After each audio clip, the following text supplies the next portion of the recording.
Everybody, hope your day is going well. We are back with another reaction. We're going to check out a crash course on the history of the 4th of July. Of course, the US 4th of July, because where I am in Belgium, 4th of July doesn't really mean a thing. It is Friday, so it's kind of the beginning of the weekend almost. So that's nice. I guess in America, that's going to be a longer weekend then. Are you home on the 4th itself? Let me know if any people from the US are watching. I want to learn a little bit more about it and a crash course. I really like their videos. If you want to watch it uninterrupted, link is in the description. They got a really cool channel. I've been following them for quite a while, but dipping in and out, over the years. Let's check this out. It's a day for unity, people. A day for unity. What I know about the 4th of July is that famous speech by President Whitmore. I mean, an Independence Day played by Bill Pullman. Classic. Let's go. Hi, I'm John Green. This is Crash Course U.S. History, and today we're going to talk about July 4th, which in the United States is known as Independence Day. This is the day that Americans celebrate our independence from Great Britain by doing what we do best: blowing stuff up, offering significant discounts on mattresses, driving long distances for uncomfortable family interactions, and eating a lot of grilled meat. I like that grilled meat part. The distances are quite different than in Belgium. We have 3 hours diagonally and we drive cross country in 3 hours. We think that's a long drive. I know for you, if any Americans are watching, like 3 hours is like you do it standing on your head. That's an easy one, right? For us, 3 hours is torture, man. Yeah. And you gotta keep it a buck. Americans do like to blow shit up. That is true.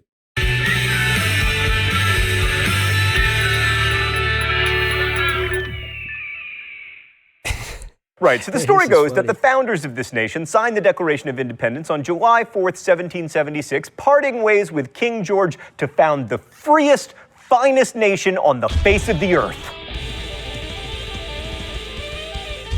Yeah, except the Continental Congress actually approved a resolution of independence on July 2nd. The Lee Resolution was proposed by Richard Henry Lee of Virginia in June of 1776 and was a simple legal declaration of separation from England. John Adams got so excited about it that he wrote to his wife Abigail, "The second day of July 1776 will be the most memorable epic in the history of America. I am apt to believe that it will be celebrated by succeeding generations as the great anniversary festival. It ought to be solemnized with pomp and parade, with shows, games, sports, guns, bells, bonfires, and illuminations from one end of this continent to the other, from this time forward, forevermore." So what happened on the 4th? Well, not that much, actually. The Declaration of Independence was the formal announcement of independence, and its text was approved on July 4th, 1776. The fancy parchment version with all the pretty calligraphy wouldn't get drawn up until July 19th, and most members of the Congress signed the Declaration on August 2nd. Adams may have been wrong.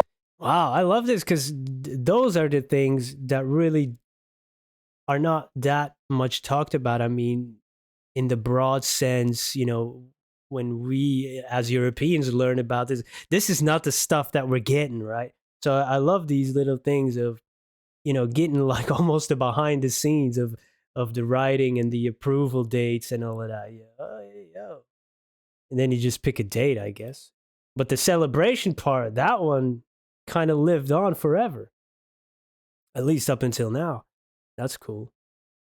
Second. Adams may have been wrong about the date, but he was definitely right about the celebration. Americans started celebrating the 4th of July as early as 1777, and as Adams predicted, the holiday was observed with feasts, 13-gun salutes, and fireworks. Why don't we call them illuminations anymore, Stan? People can say like, oh, we put a man on the moon and we can refrigerate our meat now, but I miss the old days. Anyway, in 1778, George Washington celebrated... It is like a more fancy name. Bring out the illuminations, fireworks.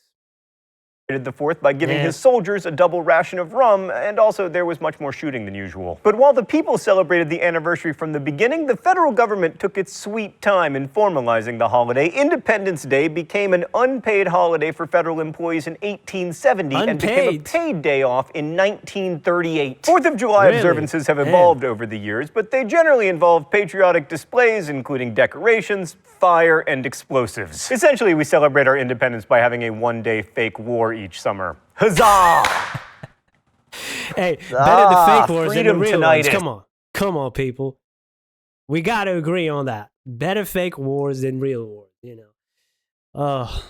Early observances were marked by huge bonfires, but the litigious nature of modern American society has greatly reduced the number of bonfires. However, we still have a lot of fireworks on the 4th of July. Many cities and towns across the country sponsor fireworks displays on the 4th. New York's fireworks display is the largest in the nation. Despite the grandeur of these officially sanctioned displays, many individuals across the nation feel the need to blow stuff up on their own in their yards because, you know, they have all of their fingers, and that seems like too many. Many states have restricted the sale and personal... Yeah. And we used to do that here too on some days, New Year's Eve, and we have the 21st of July. But yeah, they made it illegal almost everywhere. You know, some people drive to the Netherlands, get the stuff. You know, you got to be careful if you're doing it. I'm not saying you could do it or you can't do it. You do whatever you like, but just be careful if you do it. Don't take away your own fingers, man. You know, just for the sake of a little bit of lights, a little bit of oohs and ahs. Use of fireworks, freedom haters, but would-be patriots find their way to marginal neighborhoods every year to buy fireworks out of the backs of vans. In my neighborhood, these personal pyrotechnic celebrations start in about mid-May and continue well into August, causing my dog to have a very stressful summer. John Adams' prediction about gunfire holds true as well. On most military bases, 50 gunshots, one for each state, are fired at noon on July 4th as a salute to the Union. And in Stan's neighborhood, where you go to buy the fireworks out of the backs of vans, celebratory gunfire is common throughout the year. Here is an actual bullet hole in Stan's actual window. Stan, can we get the Libertage again? Hey, but I've heard, and that wasn't in the U.S., I think it was somewhere, Turkey or Morocco, that people get killed every year, like a few hundred every year, just by, you know, somebody shooting a gun up in the air, and then the bullet lands on somebody's head. You know, that's, first of all, heartbreaking, but it's not a great way to go, right? Come on. Dang.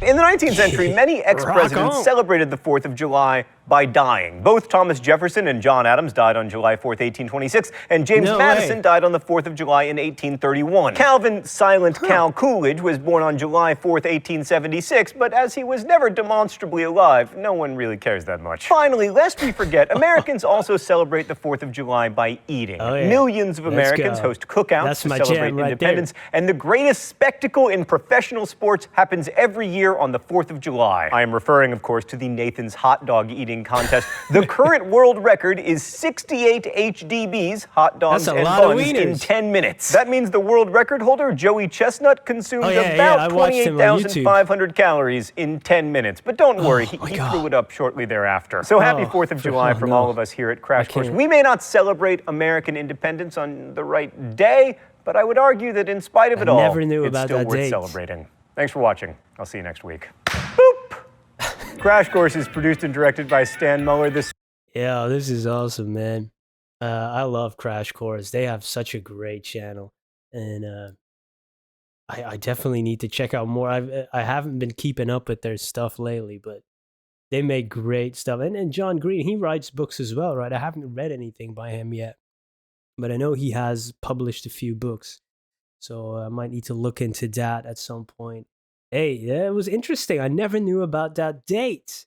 Is it generally known in the U.S. itself? Because sometimes, you know, it doesn't get talked about as much. Or is that a well-known thing across the country? Let me know if any of the festive U.S. people are watching. I hope you have a great 4th of July, and especially with family. You know, that's where it's at, right?